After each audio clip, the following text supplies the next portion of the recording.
আমি একটা বোবা মেধাবী মেয়েকে বিয়ে করেছিলাম আমার পছন্দে। আমার মা বাবাও তাকে খুব পছন্দ করত। সে দেখতে খুব সুন্দরী ছিল। কিন্তু এই বোবা মেয়েকে আমার পরিবারের সবাই মেনে নিলেও আমার বড় ভাই মেনে নিতে রাজি হলো না। আমি ভাইয়ার কথা কানে না নিয়ে আমি তাকে বিয়ে করে নিলাম। কিন্তু আমার স্ত্রী কথা বলতে পারত না, তাই ভাইয়া ভেবেছিল তার সাথে যাই হোক না কেন সে বলতে পারবে না। আমি একদিন বাড়িতে ছিলাম না, আর এই সুযোগে আমার বড় ভাই একদিন আমার স্ত্রীর রুমে ঢুকে যায়। তারপর কি হয়েছিল সেটা জানতে গল্পটি প্রথম থেকে শেষ পর্যন্ত শুনতে থাকুন। যদি টেনে টেনে শুনেন তাহলে আপনারা কিছুই বুঝতে পারবেন না। তাই গল্পটি মনোযোগ দিয়ে শুনুন। তাহলে মূল গল্পটি বলি। আমি তিন ভাইয়ের মধ্যে ম্যাচ। সবে মাত্র পাবলিক ভার্সিটি থেকে পাশ করে বেরিয়েছি। কয়েকটা চাকরির ইন্টারভিউ দিয়েছি। বড় ভাইয়ের বিয়ে হয়েছে। আমাদের পরিবার মোটামুটি ধার্মিক পরিবার বলা যায়। পর্দা করার ব্যাপারে এত কঠোর না হলেও নামাজ রোজার ব্যাপারে আমাদেরকে ছোটবেলা থেকেই উৎসাহিত করা হয়েছে। আমার ভাইয়ের জন্য মেয়ে দেখার সময় ধার্মিক পরিবারের মেয়েকেই বেশি প্রাধান্য দিয়েছিল। আল্লাহ চাহেন তো চাইলে পাওয়া যায় না এমন কিছুই নেই। আলহামদুলিল্লাহ, এমন মেয়েকেই মা ঘরের বউ করে আনে। সেদিন গ্রামে ভাবির কাজিনের বিয়েতে গিয়েছিলাম পুরো পরিবার। খাওয়া দাওয়ার পর কয়েকজন মিলে বসে গল্প করছিলাম। দূর থেকে লক্ষ্য করলাম একটি কমপ্লিট হিজাব পরিহিতা, হাত মোজা, পা মোজা সহ মেয়ে। মেয়েটি আমাদের রুমের দিকেই আসছে। প্রথমে মেয়েটির প্রতি কোনো আগ্রহ না থাকলেও পরে খেয়াল করে দেখতে দেখতে ভাবছি এই যুগেও মানুষ এইভাবে হিজাব করে। আমি যে রুমে বসে আছি সেখানেই এক পাশে বসে গেল। অন্য একটি মেয়েকে লিখে কি যেন দেখাচ্ছে। খোঁজ নিয়ে জানতে পারলাম মেয়েটি ভাবির কাজিন হয়।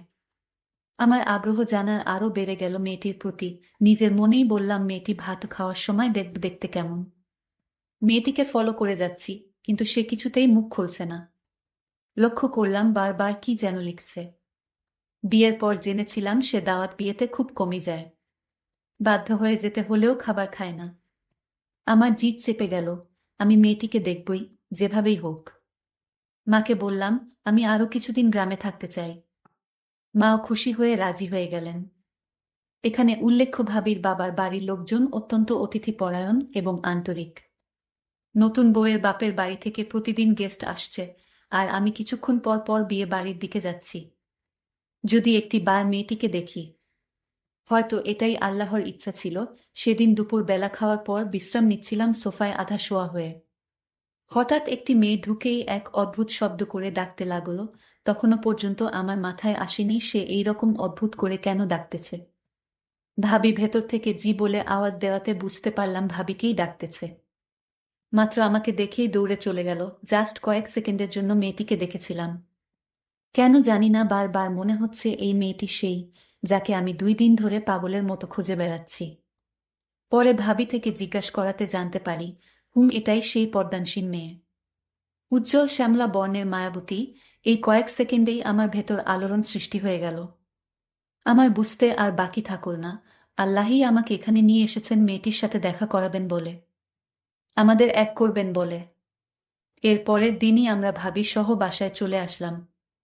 কিছুতেই আসতে মন চাচ্ছে না। মনটা আকুল হয়ে আছে, আরেকটি বার যদি মেয়েটিকে দেখতে পেতাম। ভাবিও যেহেতু ইসলামী মন মানসিকতার, উনার সাথে প্রয়োজনের বাইরে দেখা বা কথা হয় না একই ঘরে থাকার পরও। ভাবির কাছে মেয়েটির ব্যাপারে জিজ্ঞাসা করার সুযোগ খুঁজতেছি। 1 সপ্তাহ পর সুযোগ পেলাম। মা ডাক্তারের কাছে গিয়েছে, স্বাভাবিকভাবেই আমার দুপুরের খাবার ভাবিই দিবে। ভাত খাওয়ার পর মেয়েটির ব্যাপারে জিজ্ঞাসা করলাম, কিন্তু ভাবি যা বলল তা শুনে আমার দুনিয়া উল্টে গেল। মেয়েটি বোবা, বধির। মেয়েটির মা উচ্চশিক্ষিত মহিলা। 5 বছর বয়সেই জানতে পারে মেয়েটি স্পেশাল শিশু। কিন্তু মেয়েটির মা হার মানেনি। সারাদিন মেয়ে নিয়ে লেগে থাকত। মেয়েকে স্বাবলম্বী শিক্ষিত করার জন্য সব প্রকার চেষ্টা করতে লাগল।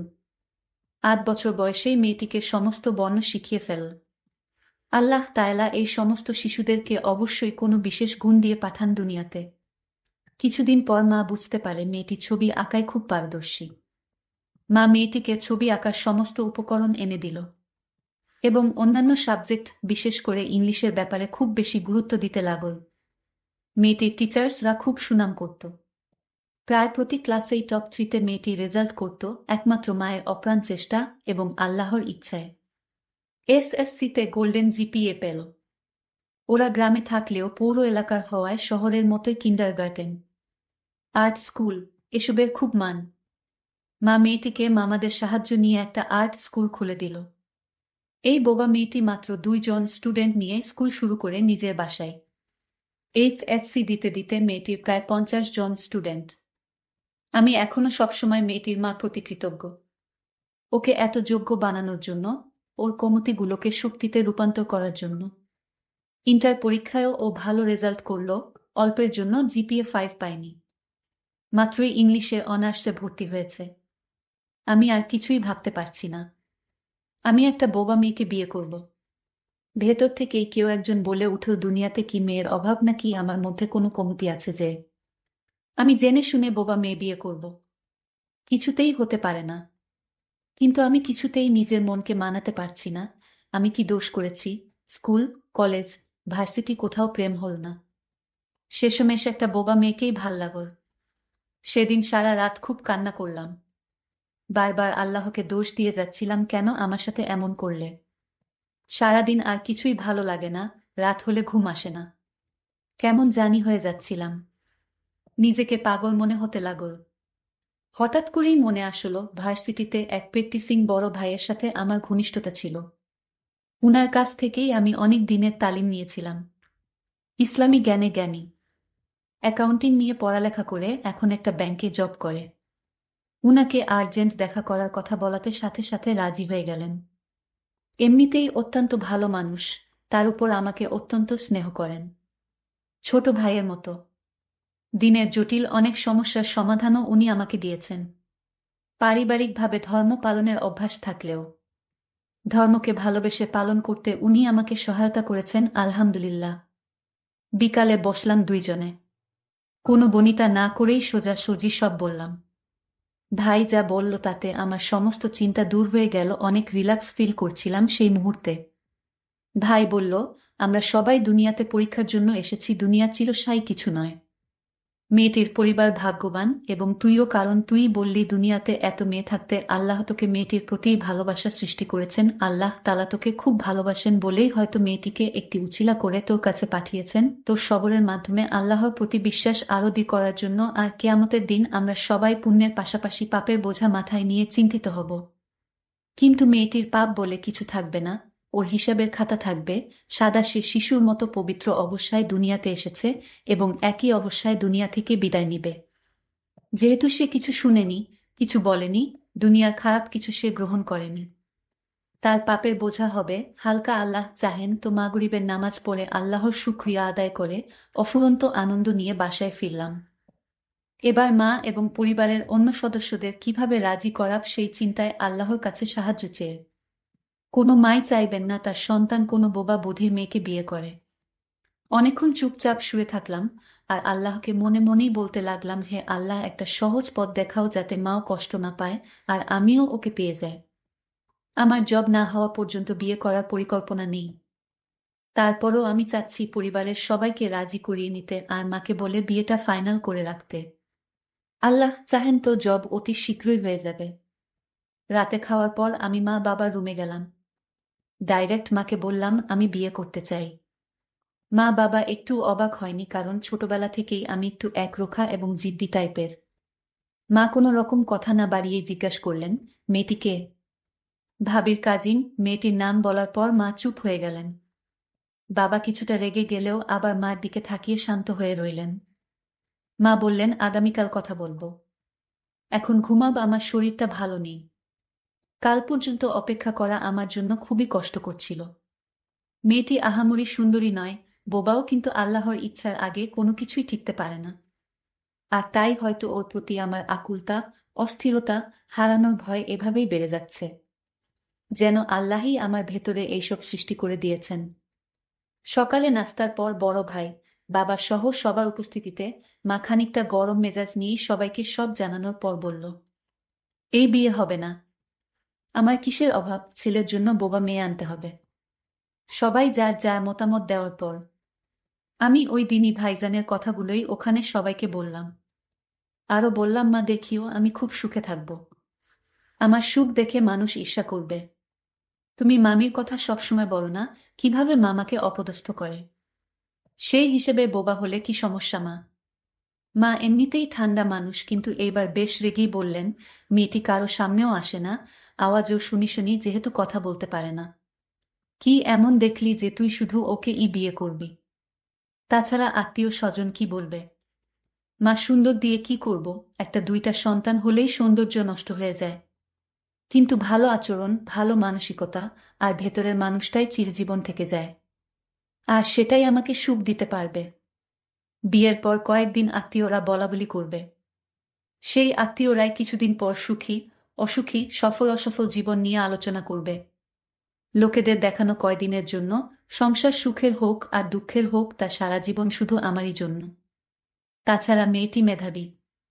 আমি আর কারো কথা না শুনে আমি একটা কাজী অফিসে গিয়ে বোবা মেয়েটিকে বিয়ে করে ঘরে নিয়ে আসলাম। আমার মা বাবা সবাই খুশি হয়েছিলেন, কিন্তু আমার বড় ভাই এই বিয়েটা কিছুতেই মেনে নিতে পারছিল না। আমার বড় ভাই ছোটবেলা থেকেই আমার ভালো দেখতে পারত না। আমার মা আমি ছোট বলে আমাকে একটু বেশি আদর করত। সেটা আমার ভাই সহ্য করতে পারত না। আর আমি একটা ভালো পর্দাশীল মেয়ে এবং খুবই মেধাবী বোবা মেয়েকে বিয়ে করার কারণে হিংসা করত। আমি সেটা ভালোভাবে বুঝতে পারি, কিন্তু ভাইয়ের সামনে কোনোদিন কথা বলিনি। আমি ভাইয়াকে ভালো ভাবতাম, কিন্তু তার উপরের রূপটা খুব ভালো ছিল, ভিতরটা খুবই খারাপ ছিল। আমি সেটা বুঝতে পারতাম, কিন্তু কিছুই বলতাম না বড় ভাই বলে। আমি আমার স্ত্রীকে বাড়িতে নিয়ে আসলাম। আমার বড় ভাই বলল, তোর এত বড় সাহস, আমাকে না জানিয়ে তুই একটা বোবা মেয়েকে বিয়ে করেছিস।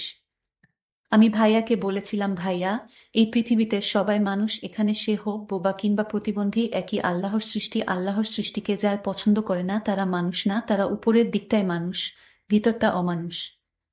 আমার ভাইয়া আমার কথা শুনে খুব রাগান্বিত হলো। আমার স্ত্রী তখন আমায় ইশারা করে বলল, ঝগড়া না করতে, আমাকে বলল মাথা ঠান্ডা রাখতে। আমি আমার স্ত্রীর কথা মেনে নিলাম এবং রুমে গিয়ে বিশ্রাম নিলাম। একদিন আমি বাসায় ছিলাম না, তখন আমার বড় ভাই আমার স্ত্রীকে বলল, আসলে আমি অন্যায় করেছি, তুমি আমায় ভুল বুঝো না, এই ধরনের কথা বলতে লাগলো। আমার স্ত্রী কথা বলতে পারে না, তাই লিখিত আকারে বুঝিয়ে দিল, আপনার কোনো দোষ নেই, সব দোষ আমার এবং আমার কপালের, কারণ আমাকে দুনিয়াতে আল্লাহ পাঠিয়েছেন বোবা করে, এটাই আমার দোষ। আমি বাড়িতে গিয়ে দেখি আমার স্ত্রীর সাথে আমার বড় ভাই আলাপ করছে। আমি কাছে গিয়ে জিজ্ঞেস করলাম, ভাইয়া কি হয়েছে, কোনো সমস্যা? ভাইয়া তখন বলল, আরে না, কোনো সমস্যা না, আল্লাহ তোরে একজন নেককার স্ত্রী দিয়েছেন। আমার তো ভাইয়াকে সন্দেহ হলো, কারণ যে ভাইয়া গতকাল আমার সাথে রাগারাগি করেছে, আজ সে আমাদের ভালো উপদেশ দিচ্ছে। এটার পিছনে কোনো কারণ আছে। আমার ভাইয়া তারপর রুম থেকে চলে গেল। পরের দিন আমি সন্ধ্যায় বাড়িতে ফিরলাম, ফিরে দেখি ভাইয়া আমার স্ত্রীকে কি যেন ইশারায় বলছে। আমার স্ত্রী কথা বলতে পারে না, আর তাকে ইশারায় বুঝাতে চেয়েছে। আমি বাহির থেকে তাদের এই দৃশ্য দেখতে পেলাম। আমার মনে আরো চিন্তা বেড়ে গেল। ভাইয়া আমার স্ত্রীর রুমে বারবার কেন যায়, এটা তো আমি কিছুই বুঝতেছি না। আর তার সাথে কি কথা বলে? আমার স্ত্রীকে আমি লিখিত আকারে জিজ্ঞেস করলাম, আচ্ছা, আমার ভাইয়া কেন তোমার কাছে আসে, কি বলতে চায়, তুমি লিখে বলে দাও। সে তখন আমায় লিখে উত্তর দিল, ভাইয়া তাকে এটা বলতে চেয়েছে, তুমি খুব সুন্দর, তুমি খুব ভদ্র, তোমার মতো মেয়ের কোনো তুলনা হয় না। মানে আমার প্রশংসা করেছে তোমার ভাইয়া। আমি তো তার লেখা দেখে অবাক, যে ভাইয়া গত কয়দিন আগে আমার সাথে খারাপ ব্যবহার করত, আজ সেই ভাইয়া আমাদের সাথে ফেরেশতার মতো আচরণ করছে। আমি তা দেখে আমার মনে কৌতূহলের সৃষ্টি হয়েছে। আমি আমার স্ত্রীকে আজ বললাম যে, তুমি আমার ভাইয়াকে আমার রুমে আসতে দিও না। আমার কেমন জানি মনে হচ্ছে ভাইয়ার এই রহস্য আমার কাছে ভালো মনে হচ্ছে না। যাই হোক, পরের দিন আমার এক বন্ধুর বাবা মারা গেছে। সে আমার ফোন করে বলল আমাকে যেতে। আমি আমার স্ত্রীকে বলে গেলাম, আজ আমার ফিরতে দেরি হবে, বেশি রাত হলে খাওয়া দাওয়া সেরে ঘুমিয়ে পড়ো। সে বলেছিল ঠিক আছে। আমার ভাইয়া তখন আমার স্ত্রীর কাছে এসে বলল, শোনো, আজ তোমার জন্য একটা গিফট নিয়ে এসেছি। আমার স্ত্রী বলল, না, আমার কোনো কিছু লাগবে না, আপনি চলে যান। সে আমায় ইশারায় বলে দিল সে গিফট নিতে পারবে না তার স্বামীর অনুমতি ছাড়া। আমি তখন লিখিত আকারে তাকে বললাম, এই গিফটটা রাখো, আমি কি তোমাদের পর? তুমি আমার ছোট ভাইয়ের স্ত্রী, তুমি তো এই পরিবারের একজন সদস্য। আমার স্ত্রী তখন লিখিত আকারে বড় ভাইকে বললেন, আপনি গিফট নিয়ে আইছেন, কিন্তু আমার স্বামী বাড়িতে যখন থাকবে তখন। আমার তখন খুব রাগ হচ্ছিল, কিন্তু রাগ করলে কি হবে, বরং আমার লস হবে। আর তাই আমি খাবারের সাথে এমন একটা জিনিস মিশিয়েছিলাম। আমি তখনও আমার বন্ধুর বাড়িতে, এখনো লাশ দাফন করা হয়নি। রাত প্রায় 10টা বেজে যাচ্ছে। এর মধ্যে বাড়িতে আমার মা, বাবা, আমার বড় ভাই এবং আমার স্ত্রী রাতের খাবার খেতে বসল। তার আগে আমার স্ত্রী আমাকে ফোন করেছিল, তোমার আসতে কয়টা বাজবে? আমি বলেছিলাম, আমার আসতে অনেক দেরি হবে, তুমি মা বাবাকে নিয়ে রাতের খাবার খেয়ে নাও, খাওয়া দাওয়া সেরে ঘুমিয়ে যাও। কিন্তু আমার স্ত্রী জানতো না খাবারের সাথে কি মিশানো ছিল। আমি আমার স্বামীর অনুমতি নিয়ে খাবার খেয়ে নিলাম, মা বাবা এবং তার বড় ভাইকে নিয়ে। তার বড় ভাই আমার খাবারটা আলাদা রেখে দিল। সেটা আমি বুঝতেই পারছিলাম না। আর আমি খেয়ে নিলাম। ভাত খাওয়ার কিছুক্ষণ পর আমার শরীরটা অনেক দুর্বল লাগছিল। আমি আমার রুমে গিয়ে দরজা না লক করেই ঘুমিয়ে গেলাম। তারপর আমার বড় ভাই আমার রুমে প্রবেশ করল। তারপর আমার গলায় থাকা স্বর্ণের হারটা খুলে নিল। আমার স্ত্রীর কানে পড়ে থাকা অনেক দামি স্বর্ণগুলো আমার ভাই চুরি করে নিল। আমি বাড়িতে আসলাম, এসেই দেখি রাত প্রায় 1টা বাজে। এসে দেখি আমার স্ত্রী ঘুমিয়ে আছে। আমি তাকে ধীরে ধীরে ডাক দিলাম। আমার স্ত্রীর নামটাই বলা হয়নি আপনাদের। আমার স্ত্রীর নাম ছিল সাইমা। যাই হোক, আমি আমার স্ত্রীর কাছে গিয়ে তাকে ডাক দিলাম, সাইমা উঠো, আমি আসছি। আমি আবার ডাক দিলাম, এই সাইমা, তুমি শুনছো না? আমি তোমায় ডাকছি, এই উঠো। সাইমার কোনো সাড়া শব্দ পেলাম না। আমি তার কপালে হাত দিয়ে দেখি ঠান্ডা হয়ে আছে। আমি তাকে জোরে ডাক দিলাম, তার হাতটা ধরতেই হাতটা একদম সোজা হয়ে গেল। আমি চিৎকার করে বললাম, সাইমা, কি হয়েছে তোমার? আমি বুঝতে পারলাম সাইমা আর দুনিয়াতে নেই। সে চলে গেছে দুনিয়া ছেড়ে, সাইমা মারা গেছে।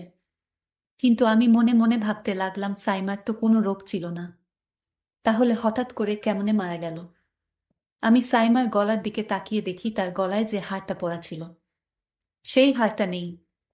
তার কানের মধ্যে পড়ে থাকা স্বর্ণের অলংকারগুলো নেই। আমার আর বুঝতে বাকি রইল না, এই ঘটনাকে ঘটিয়েছে আমার মৃত স্ত্রীর পাশে একটা আংটি পড়ে রইল। আমি আংটিটা দেখে নিশ্চিত হলাম এর সবকিছুর পিছনে আমার বড় ভাই দায়ী। কারণ আংটিটা ছিল আমার বড় ভাইয়ের হাতে। সেটা সাইমার ঘরে পড়ে রইল। আমি চিৎকার করে বললাম, আমার এত বড় ক্ষতি কে করেছে? আমার স্ত্রীকে কেন মেরে ফেলেছে? আমি কান্না গলায় বলতে লাগলাম। তখন আমার ভাইয়া দৌড়ে আসলো, আমার কাছে বলল, কি হয়েছে তোর স্ত্রীর? আমি বললাম, চুপ, একদম চুপ, তুই একটা কথাও বলবি না। তুই আমার ঘরের সবকিছু চুরি করে নিয়ে নিতি, তুই আমার সকল সম্পদ চাইলে আমি তোকে নিঃস্বার্থভাবে তোকে দিয়ে দিতাম, কিন্তু তুই আমার স্ত্রীকে কেন দুনিয়া থেকে বিদায় করে দিলি? কি দোষ ছিল আমার স্ত্রীর?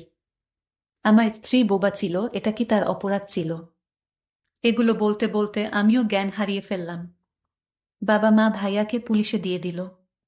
তার যাবজ্জীবন জেল হয়েছিল। আমার ভাই ছিল লোভী, আমার ভালো দেখতে পারত না। বন্ধুরা, আমাদের সমাজে এরকম অনেক লোভী মানুষ আছে, যারা নিজের কাছের মানুষগুলোকে এমন শোকাহত করে থাকে শুধু অর্থের জন্য। বন্ধুরা, আজকে গল্পটি কেমন লাগলো তা অবশ্যই কমেন্ট করে জানাতে ভুলবেন না। আর এরকম নতুন নতুন গল্প পেতে আমাদের চ্যানেলটিকে সাবস্ক্রাইব করে পাশে থাকবেন। ধন্যবাদ।